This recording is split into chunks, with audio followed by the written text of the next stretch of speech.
The fluorescent lights hummed overhead like dying insects.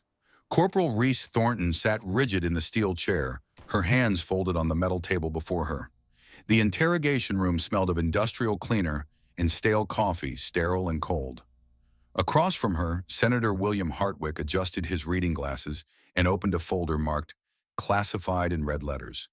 He was 70, silver-haired, with the careful expression of a man who'd spent 40 years learning which questions to ask and which to ignore.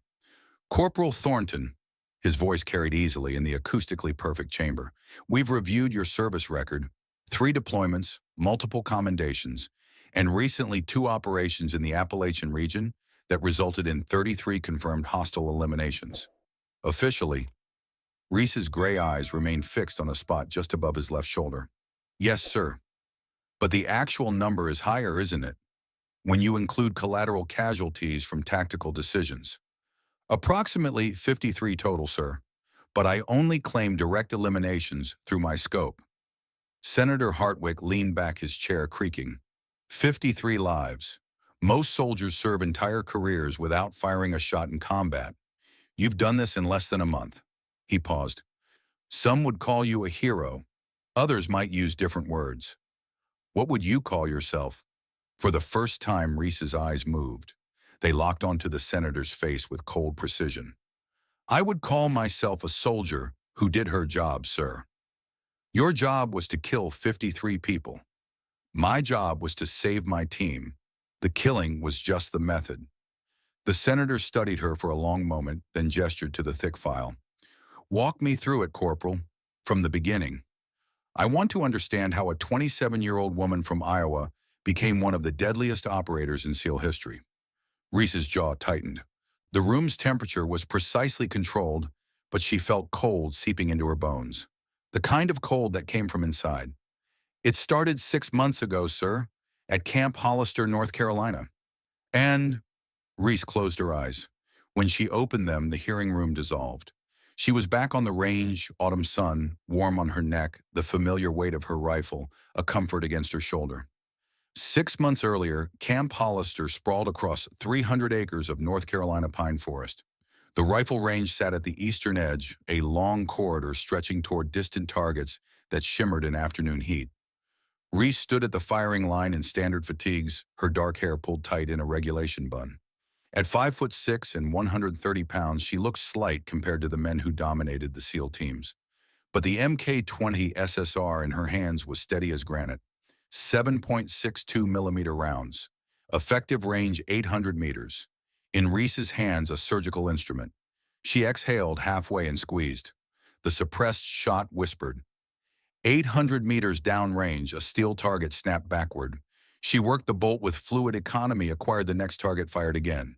10 shots, 10 hits. The grouping could be covered by a salad plate. Behind her, slow clapping began. "Well, well, the farm girl can shoot tin cans." Reese didn't turn. She knew that voice. Lieutenant Wade Hollister had arrived at Camp Hollister 2 weeks ago, fresh from a desk assignment at SOCOM headquarters. He was 36, built like a linebacker, with a square jaw that photographed well for recruiting materials. He'd been operational once years back, before politics pulled him to safer waters. Now he was back in the field, and he'd made his opinions about women in special operations crystal clear from day one. "Sir?" Reese's voice was flat. Hollister walked up beside her, boots crunching gravel. He crossed his arms, studying the distant targets through expensive sunglasses. 10 for 10. Not bad. For a range." He let the words hang heavy. "But the range isn't the battlefield, Corporal. Real targets shoot back. They move. They bleed. You ever watch a man die?" Reese set the rifle down with deliberate care. When she turned to face Hollister, her expression was professionally neutral. Only her eyes betrayed the anger underneath. 3 deployments, sir. Afghanistan and Iraq. I've watched men die. I've also been the reason some of them stopped breathing." Hollister's smile was thin and cruel. "Have you... See, that's the problem with diversity quotas in the teams. We lower standards, let people in who shouldn't be here. And when the shooting starts good, men die covering for the weak links. I've never been a weak link, sir. Haven't you?" He stepped closer, invading her space. You're here because some bureaucrat in Washington wanted better optics. A woman in SEAL sniper training. Great publicity. But when we deploy, when we're stacking bodies in the dark, you'll be dead weight, and dead weight gets people killed. Each word landed like a physical blow. Reese felt her hands curl into fists, but her voice remained level. With respect, sir, my record. Your record says you can hit stationary targets on sunny days. Congratulations. Hollister turned away dismissively. Team briefing at 1500 hours. Try not to slow us down. He walked away, leaving Reese standing alone on the range, jaw clenched so tight her teeth ached.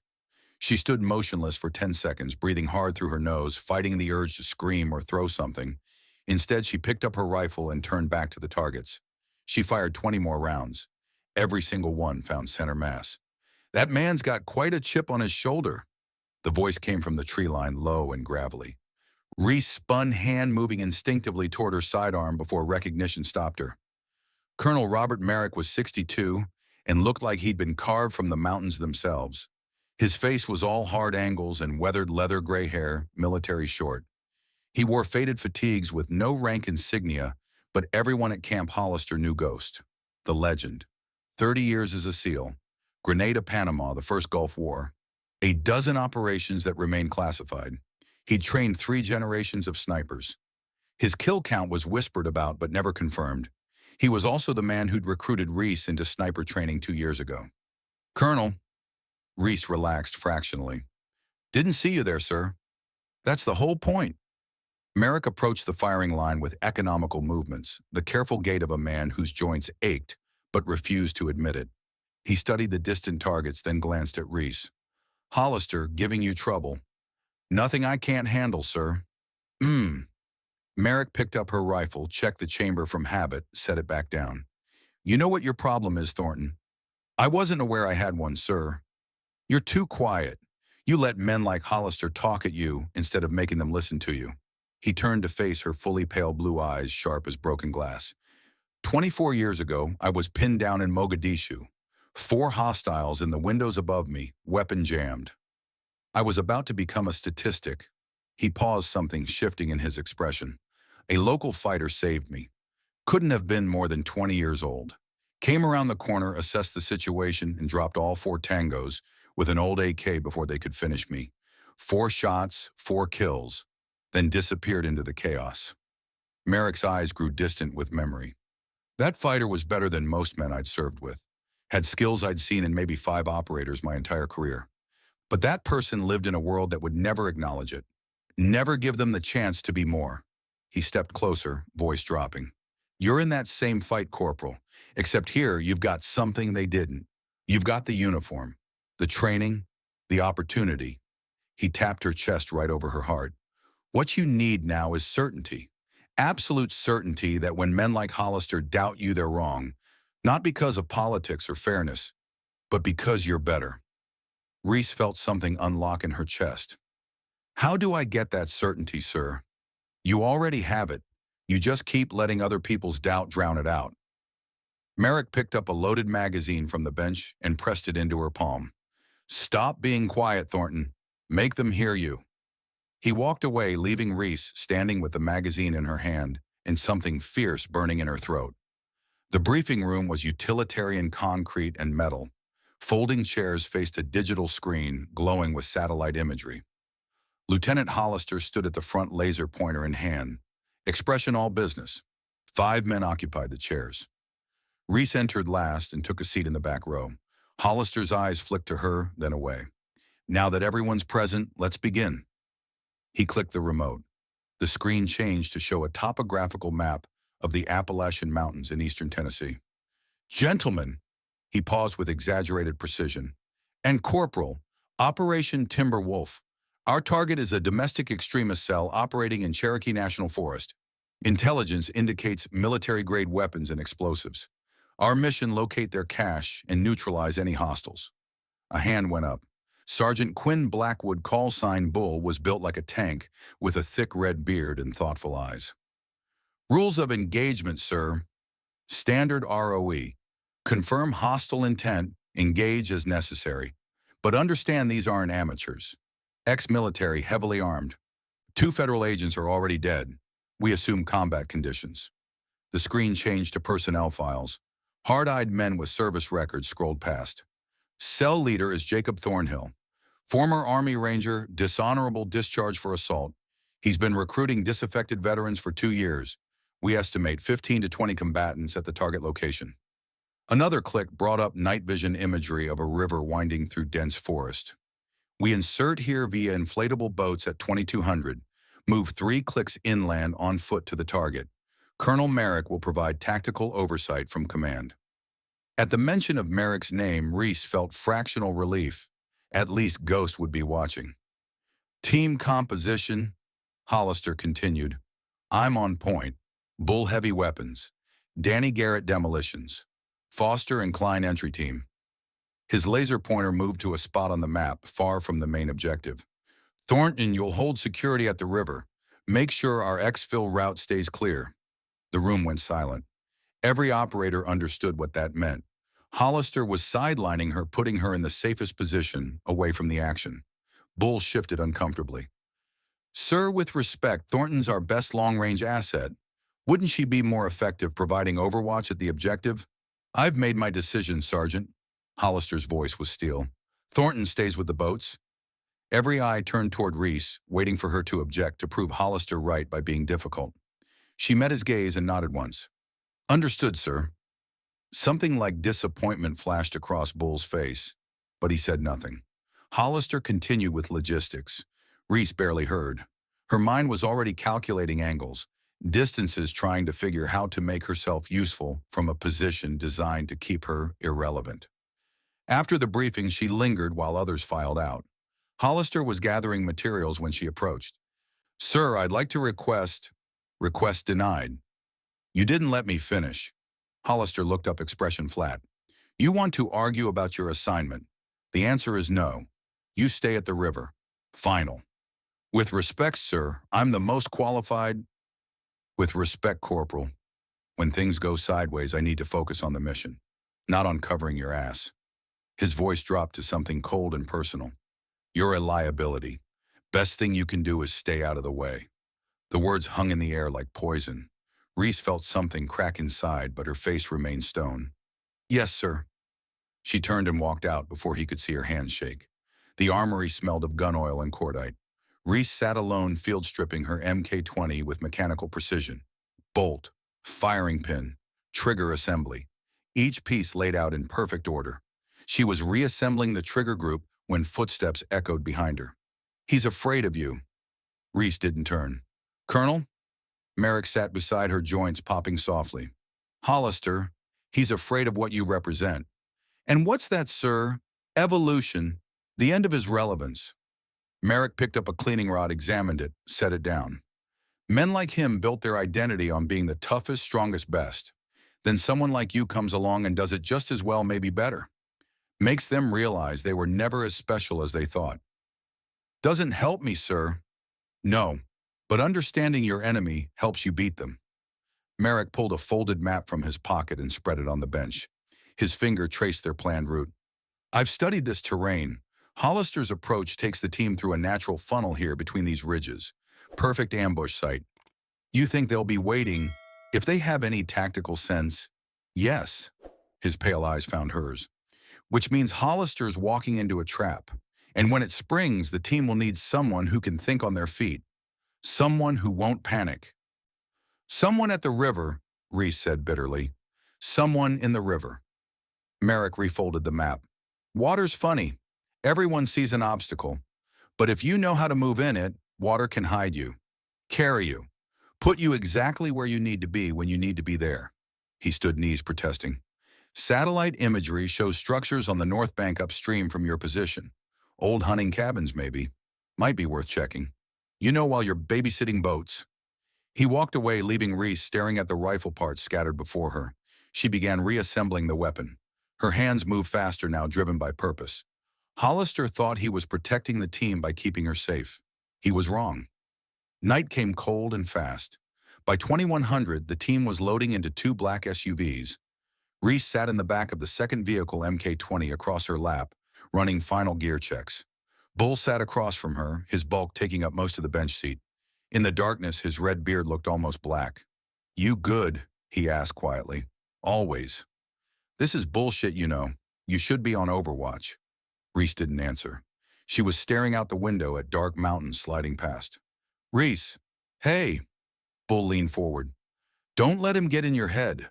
You're one of the best shooters I've ever seen. Gender doesn't matter. Skill matters. You belong here." "Then why am I babysitting boats?" Bull had no answer for that. They drove in silence for 20 minutes before the vehicles turned onto a dirt road barely visible in the headlights. The road descended through thick forest until reaching a small clearing beside a river. The water was black and slow-moving, maybe 40 feet across. On the far side, forest formed an impenetrable wall. "Gear up," Hollister ordered.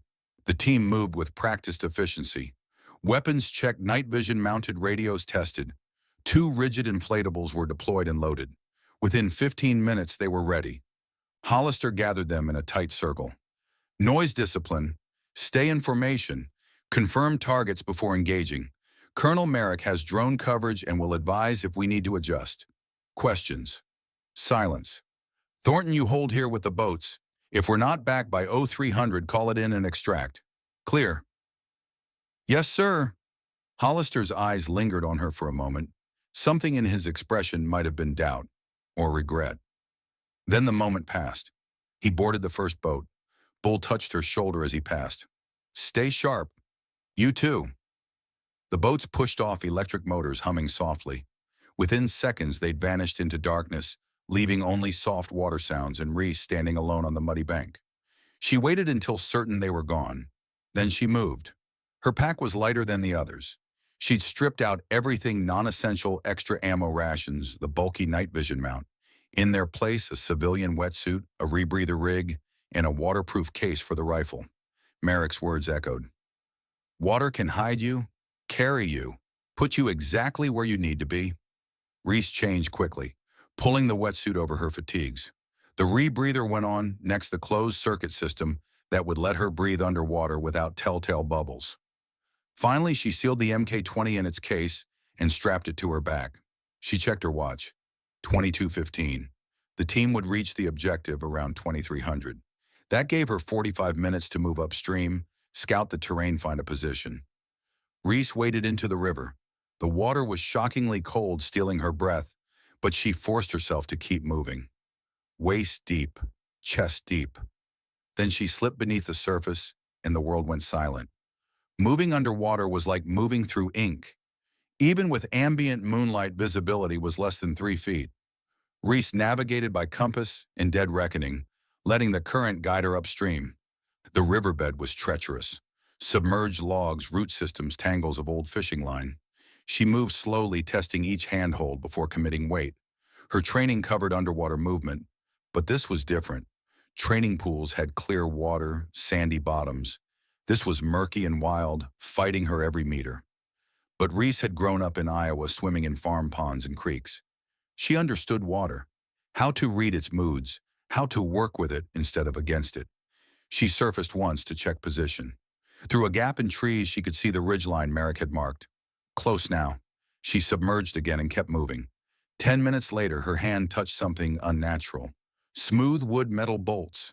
She surfaced carefully, just eyes and nose breaking the water. An old dock jutted from the north bank, half collapsed but standing. Beyond it, a hunting cabin leaned at an angle, windows dark. No lights, no movement. Reese watched for a full minute before pulling herself onto the dock. Water streamed from her wetsuit as she crouched in shadows, listening. The forest was too quiet.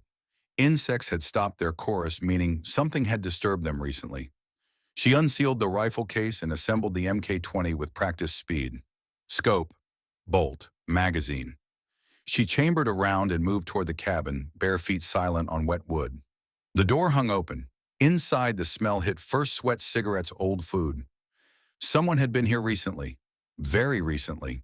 She swept the interior with her weapon. One room, a cot, a kerosene lantern still warm. On a makeshift table, maps and photographs. Her blood went cold. The maps showed the same terrain Hollister had briefed, but these were marked with positions, firing lanes, fields of fire. Someone had scouted the entire route. The photographs were worse. They showed the team. Not in the field, but at Camp Hollister. Hollister walking to his vehicle. Bull at the range. Danny in the mess hall. Surveillance. For days, maybe weeks. The final photograph made Reese's hands shake.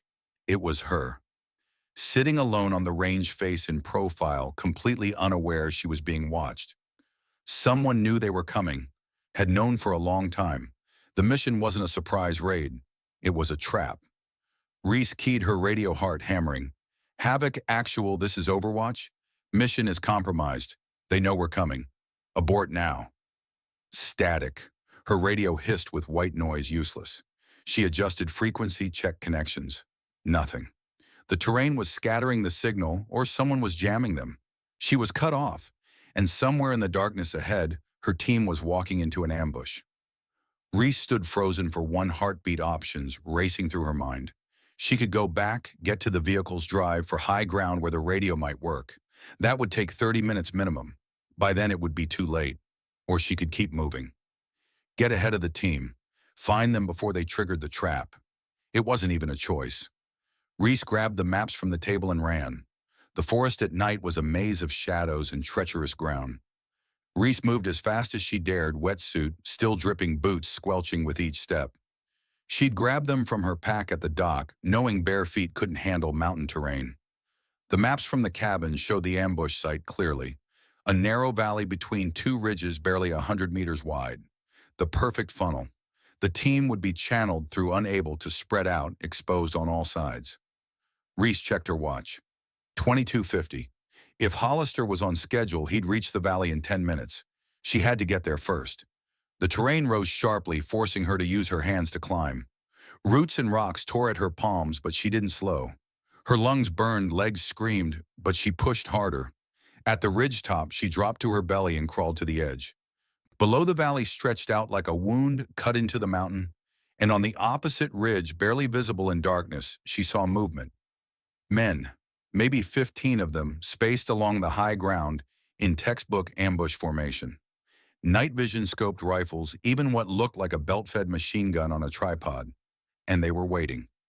Reese brought up the MK-20, scanning through the scope. The night vision magnification turned the scene into grainy green ghosts, but she could make out details now. The machine gun position was key. M2 Browning 50 caliber. If that weapon opened up, it would shred the team in seconds. She tracked right, counting targets. 14 visible, maybe more hidden. Then she saw something that made her stomach drop. In the center of the enemy position, tied to a tree and clearly visible even in darkness, was a man in military fatigues. Colonel Merrick. Even from this distance, she could see he was alive, chest rising and falling, but his head hung forward and dark stains covered his uniform. They'd captured Ghost, and now they were using him as bait. Reese's mind raced. If she took the shot, now killed the machine gunner, she'd give away her position. The rest would scatter or return fire, maybe execute Merrick. But if she waited, tried to radio again, her team would walk into the valley and die. She was one person against 14, with no support and no way to call for help. The odds were impossible. Through the trees below, she saw lights, faint tactical flashlight beams moving in formation. The team, 60 seconds from the kill zone. Reese made her decision. She couldn't save everyone, but she could tip the scales, give them a chance. She centered the crosshairs on the machine gunner and took a breath. 50 seconds. Hollister raised his fist, signaling halt. They were at the valley mouth now, the terrain narrowing on both sides. He didn't like it. Too exposed. Too convenient. Something's wrong, Bull whispered. Stay sharp, Hollister replied. We push through fast. Danny, if anything. The night exploded, not with gunfire, with light. A flare shot into the sky from the right ridge, bursting into brilliant white phosphorus that turned night into day. For one frozen second, the team stood exposed in the open, every detail visible. Then the machine gun opened fire. The sound was apocalyptic. The M2 hammered out rounds at impossible speed, each one carrying enough energy to punch through body armor like tissue. Danny went down first, leg shredded. He screamed a raw animal sound. The team scattered, diving for cover that didn't exist. Just thin trees and rocky ground, offering no protection against 50 caliber rounds. Return fire, Hollister roared, bringing up his weapon. Suppress that gun. but their small arms were useless against the armored position. Bullets sparked off steel shielding, doing nothing.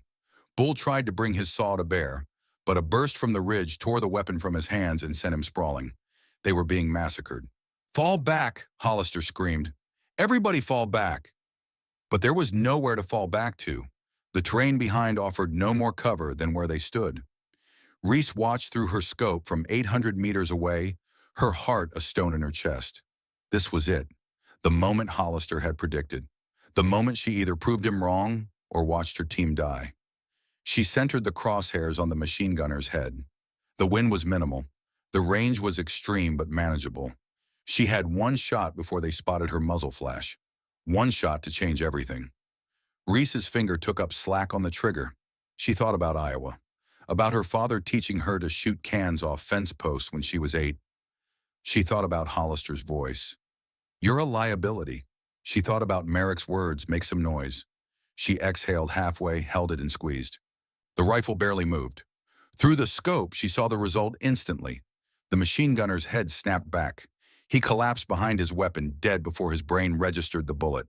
The machine gun went silent. For 3 seconds, confusion rippled through the ambush position. They looked around, trying to figure out where the shot came from. 3 seconds was all Reese needed. She worked the bolt, acquired the next target, a man with a scoped rifle, and fired. He dropped. Bolt, target, fire. Another down. Now they knew. Someone was shooting at them from behind. Half the enemy force turned, trying to spot her in the darkness. They couldn't. She was too far away, hidden in shadows at the ridgetop. But turning away from the valley was a mistake, because it gave the SEAL team time to find cover and return fire. Hollister rallied them with savage efficiency. "Suppressing fire. Keep their heads down. Bull, get Danny behind that rock." The SEALs poured rounds into the opposite ridge. It wasn't accurate, but it forced the enemy to duck, to hesitate. And every time one of them popped up to shoot, Reese was waiting.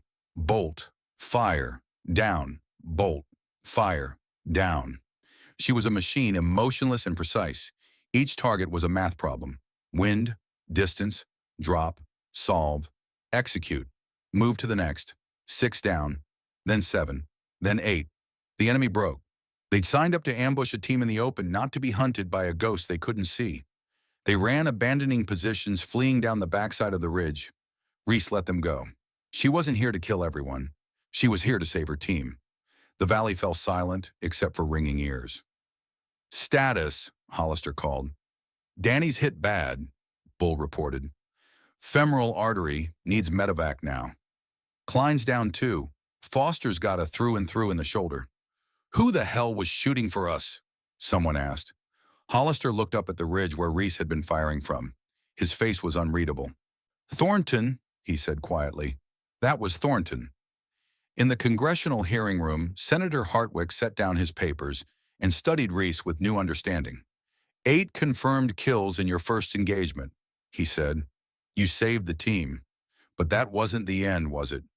"No, sir," Reese replied. "That was just the beginning." "Tell me about Colonel Merrick." Reese's hands tightened on the table. "He was captured during reconnaissance. The enemy used him as bait. After I neutralized the ambush, I went to get him. And I found him tied to a tree, beaten but alive. We extracted him with the team."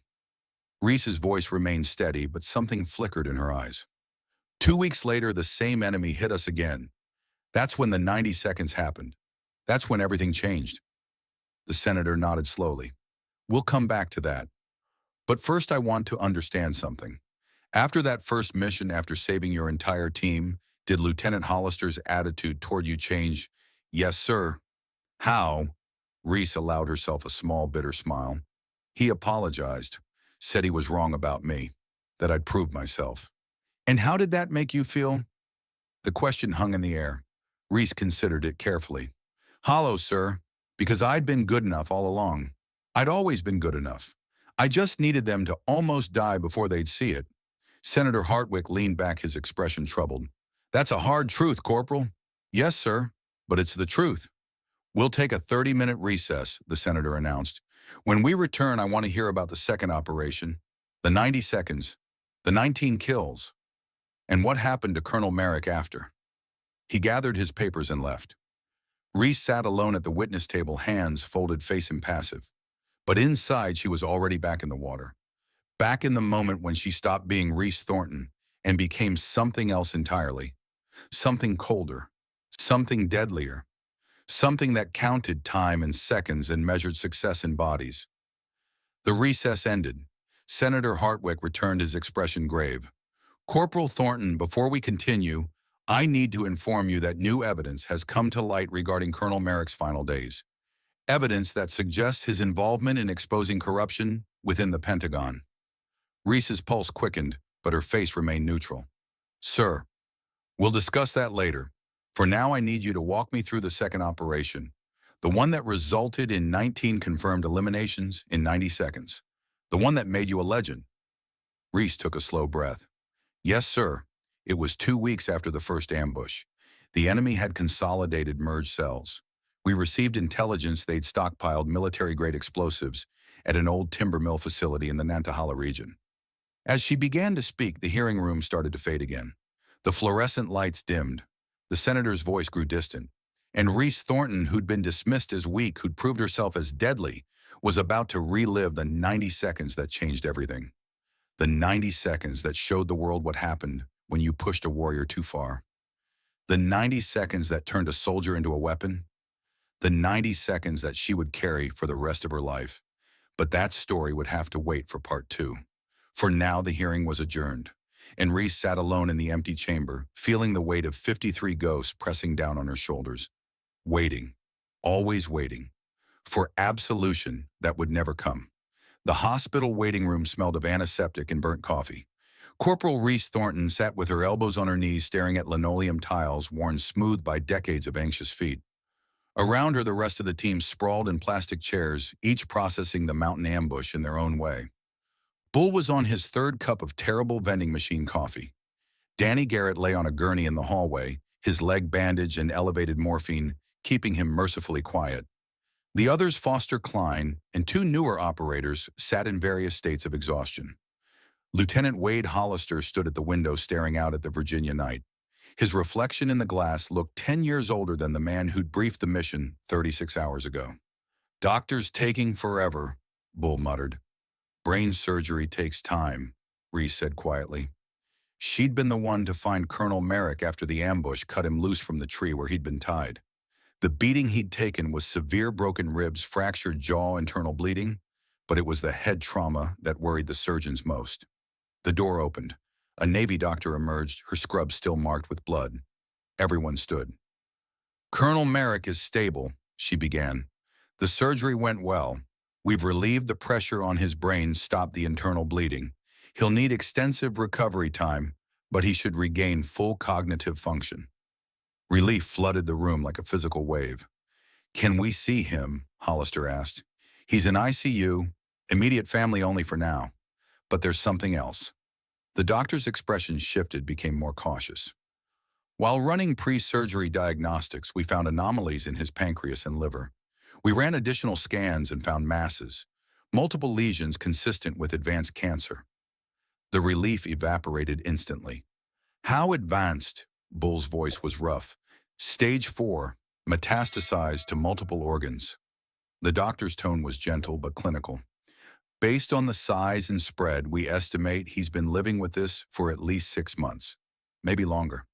Prognosis, Hollister asked quietly. With aggressive treatment, possibly 6 months. More realistically, weeks to months. I'm sorry. Silence fell like a hammer. Colonel Merrick Ghost, the legend, the man who'd survived 30 years of combat, was dying. Not from bullets or bombs, but from something invisible eating him from the inside. He knew, Reese said. Everyone turned to look at her. During the mission briefing, the way he insisted on coming personally, on being in the field one last time, he knew he was sick. Jesus Christ, Bull whispered. The doctor cleared her throat. He's asking to see all of you. Tomorrow, after he's had some rest, I'll make sure you get clearance. After she left, the team stood in awkward silence. What do you say when a legend is dying? How do you process that the man who'd seemed invincible was mortal after all? Get some sleep, Hollister finally said. We'll debrief after we see the colonel. Dismissed. The team dispersed slowly. Reese was the last to leave, walking out into the cool night air. She found a bench outside the hospital entrance and sat staring up at stars barely visible through light pollution. 8 confirmed kills in one night. The first time she'd killed in combat since deployment. The first time she'd killed to save lives instead of complete a mission. It should have felt significant, momentous. Instead, it felt mechanical, like she'd flipped a switch and become something other than human. Something that calculated trajectories and squeezed triggers without hesitation. "You did good tonight." Hollister's voice startled her. She hadn't heard him approach. He sat down on the bench, leaving respectful distance between them. "Thank you, sir. I owe you an apology. A real one, not just words." Hollister stared at his hands. "I sidelined you because I was afraid. Afraid of what it meant that a woman could do this job as well as any man. Afraid of becoming obsolete. And that fear almost got the entire team killed. Sir, let me finish." His voice was firm but not unkind. "You disobeyed my direct order. You left your assigned position, swam upstream, and single-handedly disrupted an ambush that would have wiped us out.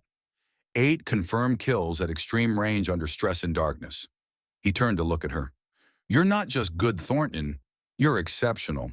And I was too much of a coward to admit it until my life depended on you." Reese didn't know what to say. She'd spent so long fighting for recognition, for respect, that actually receiving it felt surreal. "I'm putting you in for a commendation," Hollister continued, "and I'm recommending you for advanced tactical training. You've earned it. The team needs me, sir. The team needs you alive and healthy, not burned out at 27. Hollister stood. "Take the win, Corporal. You proved everyone wrong, including me." He walked away, leaving Reese alone with the stars and a hollow feeling that victory shouldn't taste this bitter. The next morning, Reese entered Colonel Merrick's ICU room. He was awake, propped up in bed tubes running from his arms to various machines. He'd aged overnight, skin yellowish face, gaunt eyes sunken. But those eyes were still sharp. "Thornton." His voice was a rasp, weak but clear.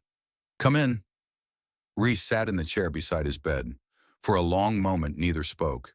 8 kills, Merrick finally said. "I watched on the drone feed. Textbook precision under impossible circumstances. You trained me well, sir. I taught you mechanics. You brought the heart." He coughed, wincing. "But I need to know something. How do you feel, honestly?" Reese considered lying, saying she was fine, that she'd processed it, that killing 8 men hadn't affected her. But Merrick deserved truth. "I feel nothing, sir. I aimed, fired, and moved to the next target, like shooting cans off a fence. And that scares me more than anything." Merrick's expression was understanding. "Combat dissociation. Your brain protected you by shutting down emotion. It'll come back later. And when it does, it'll hit hard." "When?" "Days, weeks, months. Everyone's different. But it will come." He reached out a trembling hand. Reese took it. "Promise me something. When the emotions hit, don't tough it out alone. Talk to someone. Bull a therapist, anyone. Don't do what I did and carry it for 30 years. "I promise, sir." "Good." Merrick settled back, exhausted by the brief exchange. "Now get out of here. You've got a mission briefing in 2 hours." "Sir, the cell you hit wasn't isolated. Intelligence says they've consolidated with other groups. Bigger force now, better equipped. And they want revenge." His eyes were intense despite his weakness. "They want you specifically. The female sniper who made them look like amateurs?" Reese felt ice in her stomach. "When do we deploy? 48 hours. Hollister will brief it." Merrick squeezed her hand with surprising strength. "This time you're not babysitting boats. This time you're the primary asset. The whole operation is built around your capabilities." "Yes, sir." "And Reese." He waited until she met his eyes. "What I said about emotions hitting later. That timeline just got shorter. This next mission will push you harder than anything you've done. Be ready." The briefing room felt different this time. When Reese entered, the 5 other team members stood and applauded. It lasted only seconds, but the gesture said everything. She was no longer the outsider. She was one of them. Hollister stood at the front, a topographical map glowing on the screen behind him. "Operation Clear Sky," he began. 72 hours ago, we disrupted a domestic extremist cell in Cherokee National Forest. They've since merged with other cells in the region. Current intelligence estimates 30 to 40 combatants at this location. He zoomed in on a cluster of buildings beside a river. Former timber mill in the Nantahala Gorge. Abandoned 6 years ago now, serving as their central armory. Bull raised his hand. Timeline. Urgent. Signals intercept indicates they've acquired military-grade explosives. C4, possibly Semtex. Enough to level a federal building. Assessment is, they're planning a major attack within the next week. The room went cold. These weren't just survivalists playing soldier anymore. They were a legitimate threat. Rules of engagement, Danny asked from his wheelchair. Despite his injury, he'd insisted on attending the briefing. Weapons free. These are armed insurgents with explosives and clear intent. Deadly force is authorized. Hollister's expression was grim. This isn't reconnaissance. This is direct action. We're going in to secure or destroy those explosives and eliminate any resistance. He clicked to a new slide showing a tactical map with colored overlays. Here's the plan. We insert via the river at 2200, same as last time. But this time, Corporal Thornton will be our primary overwatch. He gestured to a ridge overlooking the compound. Reese, you'll take this position here. Elevated clear sight lines on the entire facility. You'll have eyes on everything. Copy that, sir. The rest of us will approach from the south breach, the main structure, secure the explosives. Thornton provides cover, eliminates any threats that emerge. Questions. What about Colonel Merrick? Foster asked. Who's running tactical oversight? He insisted on being part of this despite medical advice. He'll be in the command vehicle with comm support. Hollister's tone made clear what he thought of that decision. But he's supervising only. No field deployment. The briefing continued for another 30 minutes, covering contingencies, extraction plans, emergency protocols. But Reese's mind was already moving ahead, visualizing angles, calculating ranges, preparing for the moment when theory became bullets. After dismissal, Bull caught up with her in the hallway. You ready for this? He asked quietly. As ready as I can be. They're going to come at us hard, Reese. Last time you had surprise on your side. This time they know we're coming. They know about you. They'll be prepared. Then I'll have to be better. Bull's expression was troubled. That's what worries me. You're already the best shooter on the team, possibly in the entire command. But there's a difference between being a soldier and being a weapon. Don't lose yourself trying to be what they need. I won't. Promise me. When this is over, when the adrenaline fades, you'll talk to someone. Process this. Don't let it eat you alive from the inside. It was the second person in 12 hours asking her to promise. Reese wondered if they saw something in her eyes she couldn't see herself. I promise, Bull. He nodded, not entirely convinced, and walked away. Reese stood alone in the corridor, feeling the weight of expectations settling on her shoulders. The team was counting on her. The mission's success might hinge on her performance. She'd asked for respect, for recognition, for the chance to prove herself. Now she had it, and it felt like drowning. The insertion went smoothly. 2 rigid inflatables carried the 6-person team up the Nantahala River under moonless sky. Reese sat in the lead boat gear, secured, mind-focused. This time, she wasn't being left behind. This time, she was the tip of the spear. At the predetermined point, Reese disembarked. I'm breaking off. Give me 20 minutes to get into position. Copy, Hollister replied. We'll hold at the rally point. Move when you're set. Reese slipped into the forest, moving with practiced stealth. The terrain was steep, the undergrowth dense, but she navigated by compass and memory of the briefing maps. 15 minutes later, she reached the overlook position. It was perfect elevated ridge with clear sight lines on the entire compound below. She could see 3 buildings, several vehicles, and multiple entry points. She assembled her Mk-20, settling into a prone position behind natural cover. Through the scope, the compound appeared in green-tinted detail. Overwatch in position, she transmitted. I have eyes on target. Copy Overwatch. Beginning approach. Hollister's voice was calm, professional. Reese scanned the compound methodically. Movement by the main building, 2 sentries armed with rifles. Another sentry on the roof of the second building. Lights on in several windows. Then she saw something that made her blood run cold. At least 20 vehicles parked in various locations. Far more than intelligence had suggested. And everywhere she looked, men. Not 30 or 40. More like 50. Maybe 60. Havoc actual, this is Overwatch. We have a problem. Force estimate was way off. I count at least 50 combatants, possibly more. Static, then Hollister's voice tense now. Say again. 50 plus hostiles. Heavily armed. This isn't the force we briefed. A pause. Can you confirm? Affirmative. I have direct visual. This is significantly larger than expected. Reese kept scanning her tactical mind, processing implications. Recommend abort and regroup. Negative. We're already committed. Explosives are priority. We adjust and adapt. Before Reese could respond, gunfire erupted from the south. The team had made contact. Contact front. Hollister's voice cut through the radio. We're taking fire, multiple hostiles where the transmission dissolved into chaos. Automatic weapons fire, explosions, men shouting. Reese's scope swept to the south edge of the compound. She could see muzzle flashes, the team pinned behind a low wall. Dozens of enemy fighters were converging on their position. It was the mountain ambush all over again. Except this time, the enemy had overwhelming numbers. Overwatch, we need suppression. They're flanking us. Reese didn't hesitate. She acquired the nearest threat, a man with an RPG moving to flank the team's position. She fired. He dropped.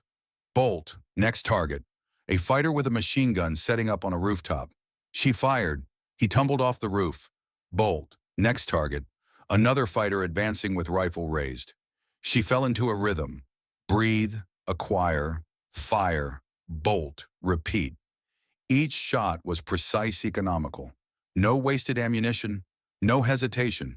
But there were so many. For every fighter she dropped, two more appeared. The compound was boiling with enemy combatants, all converging on the team's position.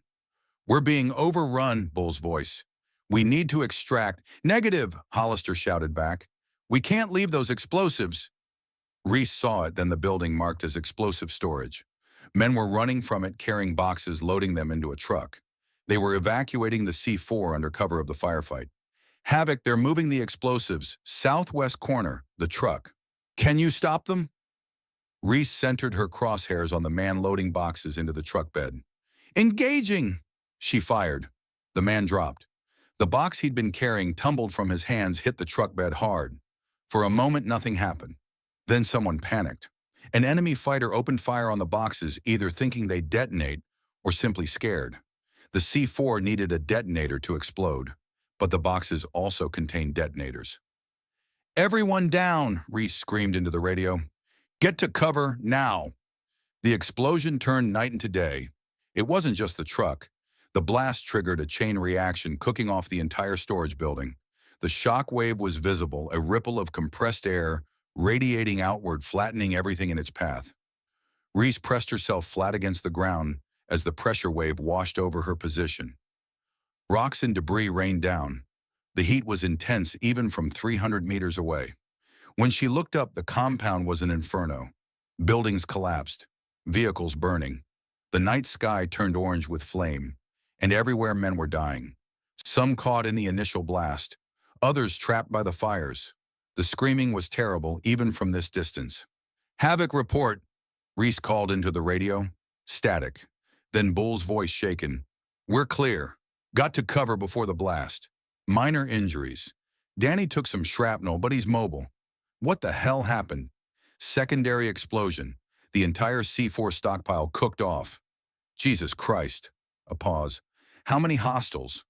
Reese scanned the compound through her scope. Bodies everywhere. Some moving, most not.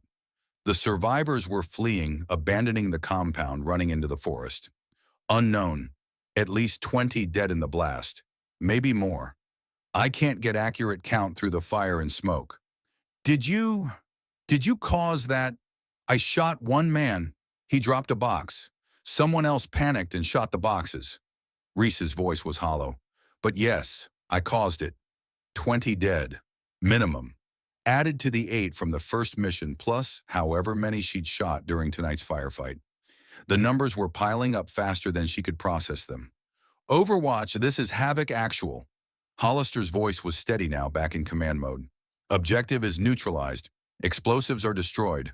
We're extracting. Get to the rally point. Copy. Moving now. Reese disassembled her rifle and started moving, but her legs felt like lead. Her movements mechanical. She was functioning, but something inside had disconnected. 20 people dead, maybe 30, because she'd taken one shot. The math was simple and terrible. One trigger pull equals 30 deaths. Was that efficiency, or was it something darker? The extraction went smoothly. Two Blackhawks touched down at the LZ and the team loaded up quickly. As they lifted off, Reese looked down at the burning compound. From the air, it looked like a wound in the earth, a crater of fire and destruction, a monument to what happened when you gave a weapon a target and removed all hesitation. Bull sat beside her in the helicopter, checking her over for injuries. "You hurt?" "No." "You sure you're shaking?" Reese looked at her hands. He was right. They were trembling, despite her best efforts to still them. "Adrenaline dump," she said. The lie felt mechanical. "I'm fine." Bull didn't look convinced, but he didn't push.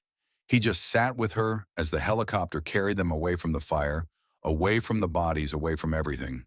But Reese couldn't escape the number echoing in her head. 8 from the first mission, at least 5 during the firefight tonight, 20 plus in the explosion, 33 confirmed eliminations in 2 weeks. She was 27 years old and she'd killed more people than most infantry platoons killed in an entire deployment. The number should have meant something. Victory, vindication, proof of her skill. Instead, it felt like a weight around her neck, dragging her down into dark water where she couldn't breathe. Walter Reed Medical Center was chaos when they arrived. The team was processed through triage injuries cataloged. Bull had minor shrapnel wounds. Danny's previous injury had reopened, requiring restitching. Foster had a concussion from the blast wave. Reese sat in an examination room while a doctor checked her vitals. Elevated heart rate, elevated blood pressure, signs of acute stress response, the doctor noted. But no physical injuries. You're lucky. Yes, sir. I'm putting you on 24-hour observation. You've been through 2 high-intensity combat operations in 2 weeks. Your body needs rest. After the examination, Reese found Hollister in the hallway outside Merrick's room. "How is he?" she asked. Hollister's expression was grim. Not good. The stress of coordinating tonight's op from the command vehicle took a lot out of him. "Doctors are saying—" He stopped, couldn't finish the sentence. "How long?" "Days, maybe a week. The cancer's accelerating." Reese felt something crack inside. Merrick had sacrificed his final days to oversee one more mission, to see her succeed one more time. "Can I see him? He's asking for you." Merrick looked worse than he had 2 days ago. His skin had taken on a gray pallor. His breathing was labored despite the oxygen mask. But when Reese entered, his eyes tracked to her with recognition. She sat beside his bed, unsure what to say. "You did it," Merrick rasped, pulling the mask aside. "Neutralized the threat. Saved the team. Again." "I killed over 30 people, sir." "You stopped a terrorist attack that would have killed hundreds, possibly thousands." He coughed, a wet, rattling sound. "Don't confuse the price with the value, Reese. But the price is high, I know. I've paid it myself many times." Merrick's hand found hers, grip weak. "But here's what you need to understand. Those 33 deaths, they're not on you. They're on the men who chose violence, who stockpiled explosives, who intended mass murder. You didn't create that situation. You ended it." "It doesn't feel that way, sir." "It won't. Not for a long time. Maybe never." His eyes were intense despite his weakness. "But you can't let the guilt destroy you. Use it. Let it remind you that every life matters, including the ones you take. That's what separates a warrior from a killer. Warriors carry the weight. Killers don't." A nurse entered. "I'm sorry, but he needs rest." Reese stood reluctantly. "Sir, I know." Merrick managed a weak smile. "I'm proud of you, Corporal. Not for the kills, for the courage it took to make them when your team needed you, and for the humanity it takes to hurt from them afterward." "Thank you, sir. One more thing." He gestured to a small box on the bedside table. "For you, open it later." Reese took the box and left. In the hallway, she opened it. Inside was a challenge coin. On one side, the seal trident. On the other, engraved words, "Know when to put the rifle down." She closed her hand around it, feeling its weight. 3 days later, Colonel Robert Merrick died in his sleep. The cancer had moved faster than anyone expected, overwhelming his body despite aggressive treatment. The funeral would be held at Arlington. But before that, Reese had one more duty. She stood in the congressional hearing room again, facing Senator Hartwick and his committee. Corporal Thornton, the senator, began, "We've reviewed all the evidence from both operations. The drone footage, the radio transcripts, the after-action reports. Your performance was extraordinary by any measure." "Thank you, sir. But I need to understand something. Over 2 operations spanning less than a month, you were directly or indirectly responsible for the deaths of at least 53 people. Officially, we're counting 33 confirmed eliminations through direct action. How do you reconcile that?" Reese met his gaze steadily. "I don't reconcile it, sir. I carry it. Those 53 people are with me every day, every meal, every night, every quiet moment. They don't go away. Do you regret your actions?" "No, sir. I regret that they were necessary. But given the same circumstances, I'd make the same decisions. Because the alternative was letting terrorists detonate explosives in civilian areas or letting my team be massacred." Senator Hartwick nodded slowly. "You mentioned earlier that Colonel Merrick was involved in exposing corruption within the Pentagon. Can you elaborate?" Reese pulled a USB drive from her pocket and placed it on the table. "Colonel Merrick spent his final weeks investigating how the militia cells we engaged acquired military-grade weapons and intelligence. He found evidence of a network within the Defense Department facilitating illegal sales." The senator's expression hardened. "Who's implicated?" 12 individuals ranging from contractors to mid-level officers. Names, financial records, communications logs, it's all on that drive. Colonel Merrick wanted it released after his death so no one could pressure him to bury it. This will trigger a massive internal investigation. Yes, sir. That's what Colonel Merrick intended. He said corruption was worse than any external enemy because it rotted the institution from within. Senator Hartwick took the drive carefully. "This changes everything, Corporal." "That was Ghost's final mission, sir. Cleaning house." The hearing continued for another hour, but the critical information had been delivered. When it finally ended, Reese walked out into afternoon sunlight. Bull was waiting outside. "How'd it go?" "I gave them Merrick's evidence. There's going to be hell to pay in the Pentagon." "Good." Bull fell into step beside her. He'd be proud. They walked in silence for a moment before Bull spoke again. "You know they're going to offer you a promotion, your own team, fast track to officer." "I know." "You going to take it?" Reese thought about the challenge coin in her pocket. Know when to put the rifle down. "I don't know yet. Right now, I just want to survive Arlington without falling apart." "Fair enough." Bull's voice was gentle. "But Reese, whatever you decide, make sure it's for you. Not for the team, not for the mission, for you." They reached the parking lot. Bull headed to his truck while Reese stood by her car looking back at the Capitol building. Somewhere inside, senators were reviewing evidence that would destroy careers and possibly result in criminal charges. Merrick's final gift to the institution he'd served for 30 years. But it was his other gift, the coin, the lesson about putting down the rifle that Reese couldn't stop thinking about. She'd proved she could kill. She was the best the teams had. But could she prove she was more than a weapon? Could she learn to be human again? The questions followed her home, echoing in the silence of her empty apartment. 33 confirmed kills, 53 total deaths. The numbers defined her now. For better or worse, she was the female sniper who'd racked up an unprecedented body count in 2 weeks. History would remember the numbers, but Reese would remember the faces. The way bodies fell when the bullet hit, the screams from the burning compound, the weight of each trigger pull. She would carry those memories forever. The only question was whether they would carry her or crush her. As she lay in bed that night, staring at the ceiling, unable to sleep, Reese realized something terrifying. She didn't feel guilty about the kills. She felt nothing, just a vast emptiness where emotion should be. Was that strength, or was it proof that she'd become exactly what everyone feared? A weapon without a soul, a ghost without humanity. The answers would have to wait for part 3. For now, she just had to survive until morning. One day at a time, one ghost at a time, until the weight finally crushed her or she learned to carry it. Either way, the war inside her had only just begun. Arlington National Cemetery was silent, except for the wind moving through autumn leaves. Rows of white headstones stretched toward the horizon, each one marking a life given in service. Today, one more would join them. Corporal Reese Thornton stood among hundreds of mourners, her dress uniform crisp and proper, her face a mask of composure. Around her active duty SEALs, retired operators, government officials, and family members gathered to say goodbye to Colonel Robert Merrick. The funeral was military precise.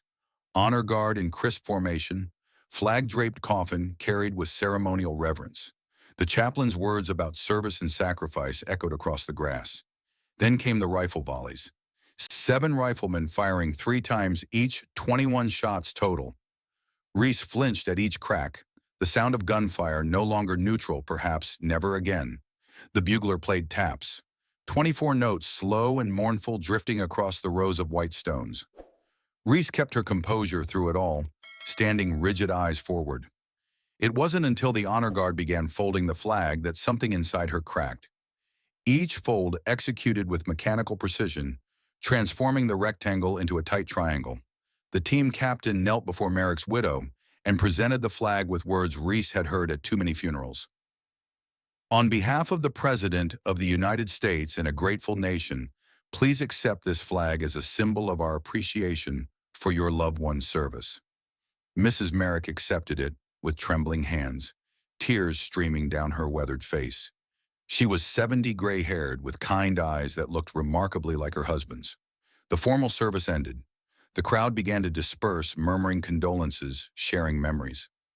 Reese stood frozen, staring at the casket being lowered into the earth. Ghost, the legend. The man who'd believed in her when everyone else doubted. Gone. "You're Reese," Mrs. Merrick had approached quietly. Up close, Reese could see the grief etched into every line of her face. "Yes, ma'am. Robert talked about you constantly, especially these last few weeks." Her smile was sad but genuine. "He said you reminded him of himself at your age, talented, driven, carrying the weight of the world on your shoulders. He worried about you. He shouldn't have wasted his energy worrying about me, ma'am." Mrs. Merrick tilted her head, studying Reese with the practiced eye of someone who'd been married to a warrior for 40 years. "You're not fine, dear, and Robert knew that, but he also believed you'd find your way through. He had absolute faith in you."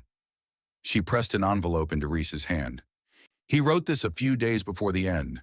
His hands were shaking so badly I had to help him hold the pen, but he insisted on writing it himself." Her voice wavered. "Read it when you're ready, and come by the house this week. He left something for you." She walked away, supported by family members, leaving Reese standing alone with the envelope. Reese waited until she was back in her car before opening it. Inside, a single page in shaky handwriting. "Reese, if you're reading this, I'm gone. Don't waste time being sad. I lived 74 years, most of them good, and I died knowing I made a difference. That's more than most people get. You're standing at a crossroads. The path ahead splits 2 ways. One path is staying what you've become, the weapon, the ghost, the one who doesn't hesitate. That path leads to emptiness, to waking up at 50 and realizing you haven't lived, only survived. The other path is harder. It means facing what you've done, feeling the weight of those 33 souls, letting yourself be human again. It means putting down the rifle and figuring out who Reese Thornton is when she's not looking through a scope. I'm ordering you as your final commanding officer to take the harder path. Get help. Take time. Let yourself heal. Don't spend 30 years carrying ghosts the way I did. In my desk at home, there's a rifle. The M40 I used in Grenada. It's yours now. Not because I want you to keep fighting, but because I want you to remember every warrior must eventually put down the rifle and figure out who they are without it. Live well, Corporal. That's not a suggestion. It's your final mission." Ghost Reese read it 3 times, tears streaming down her face. The first tears she'd allowed herself since everything started. When she finally composed herself, she drove to Mrs. Merrick's house. The home was modest, filled with photographs of a life well lived.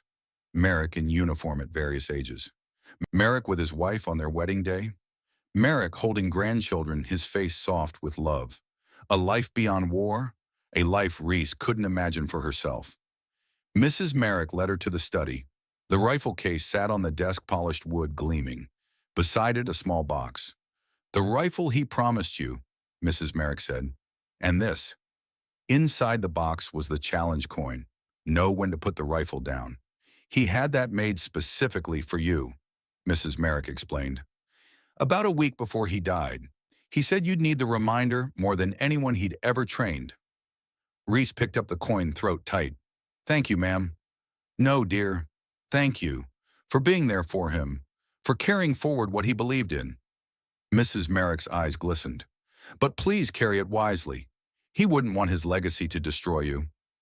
Reese left with the rifle case and the coin feeling their weight, both literal and metaphorical. That night alone in her apartment, she opened the case. The M40 was beautiful custom, stock match-grade barrel scope, worth more than her car. A masterpiece of precision.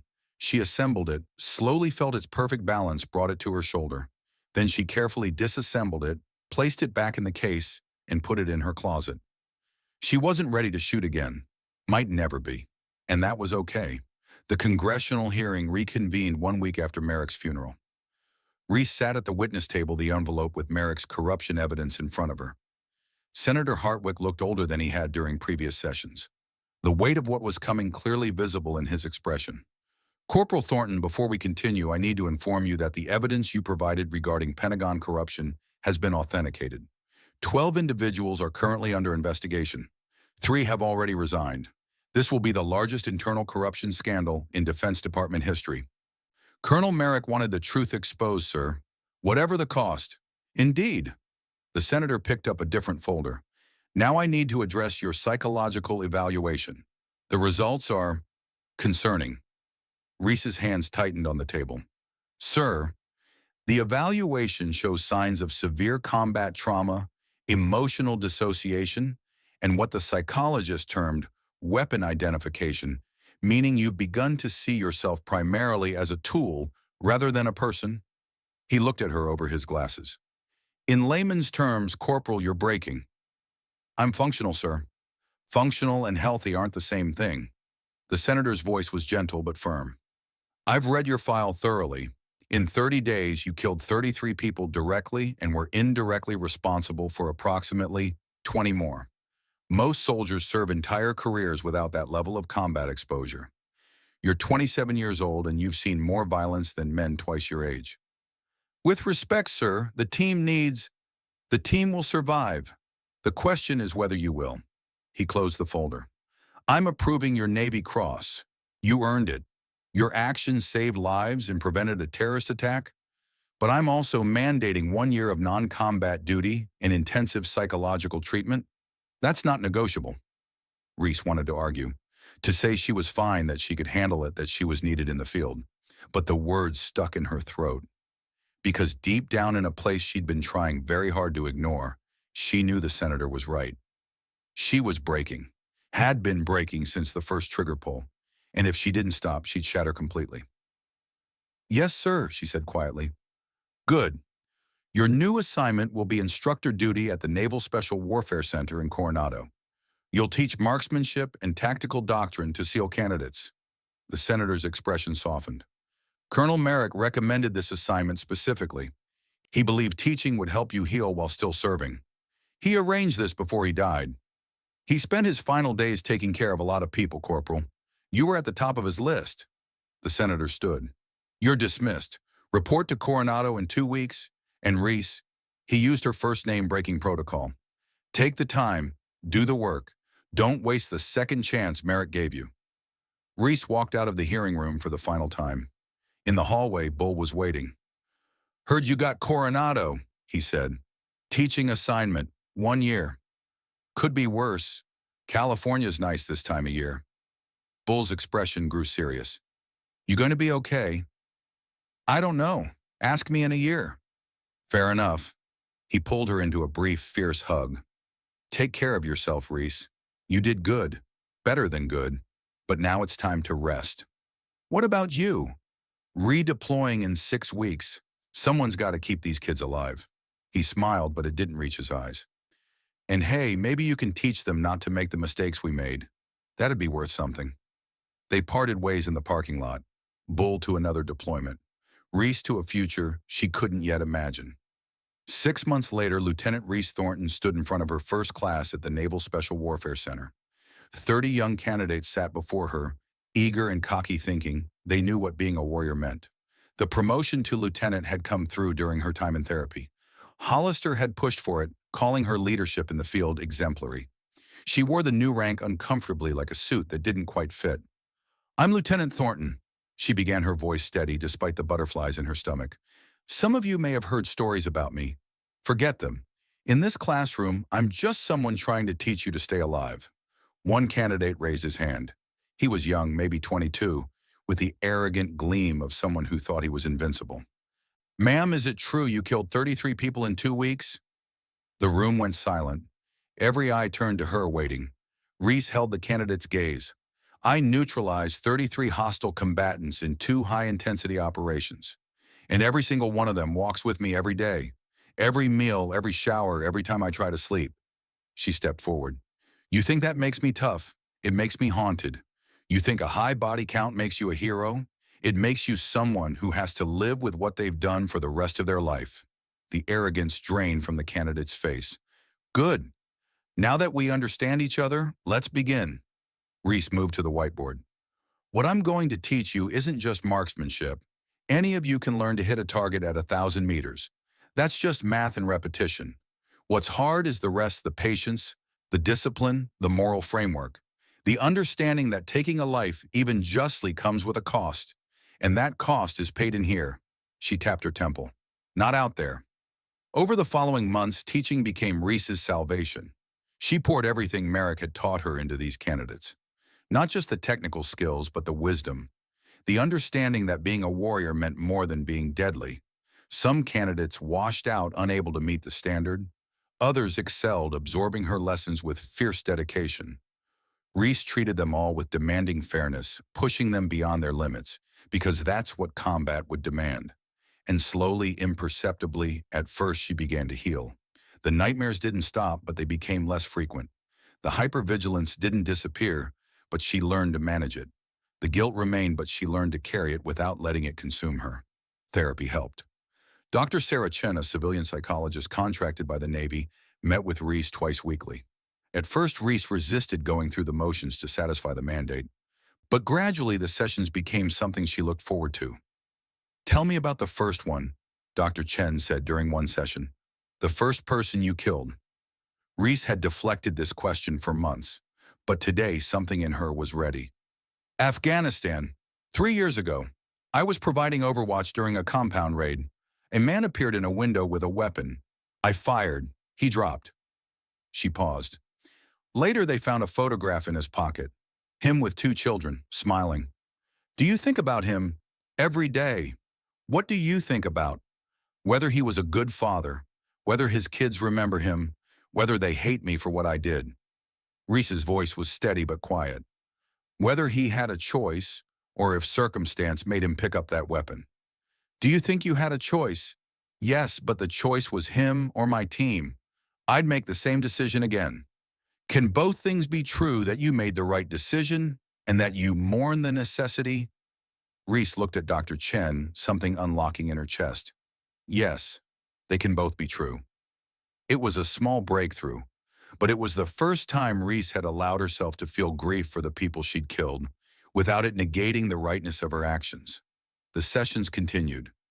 Slowly, Reese began to piece herself back together. Not into who she'd been before, that person was gone forever, but into someone new, someone who could be both warrior and human, someone who carried the weight without being crushed by it.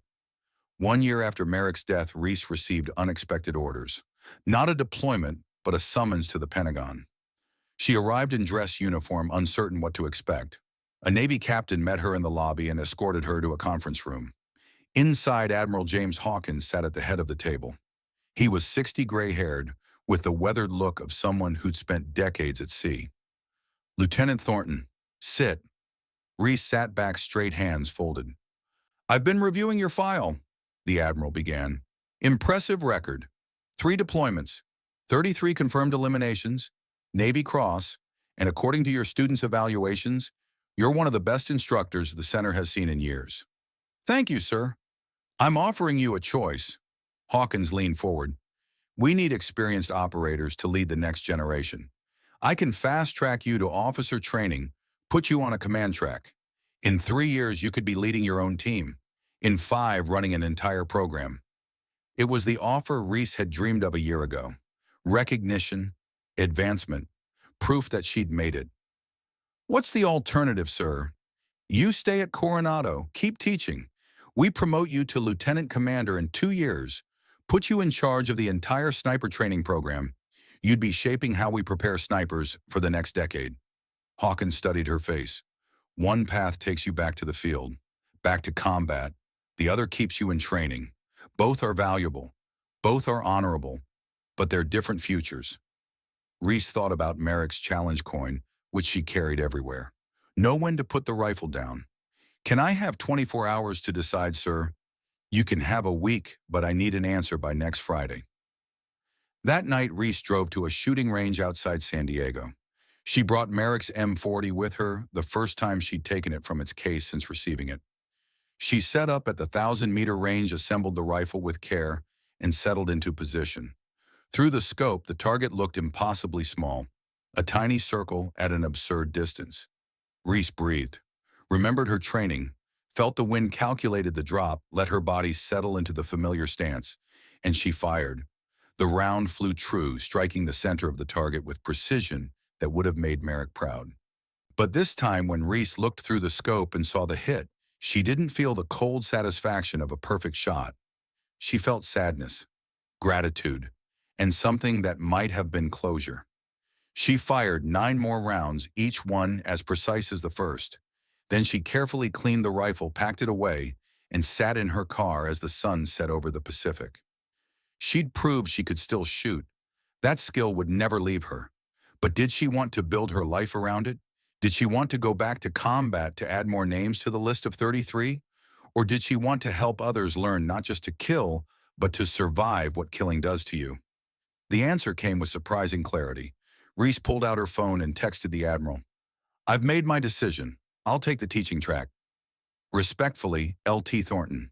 His response came within minutes. Wise choice. Colonel Merrick would be proud. Report Monday to begin transition to program leadership. Reese put the phone away and drove home, feeling lighter than she had in a year. She'd put down the rifle. Not forever, she'd always be a warrior. But she'd put it down long enough to remember she was human first. 5 years later, Lieutenant Commander Reese Thornton stood before a congressional committee once more. But this time she wasn't a defendant. She was an expert witness on combat trauma and warrior wellness.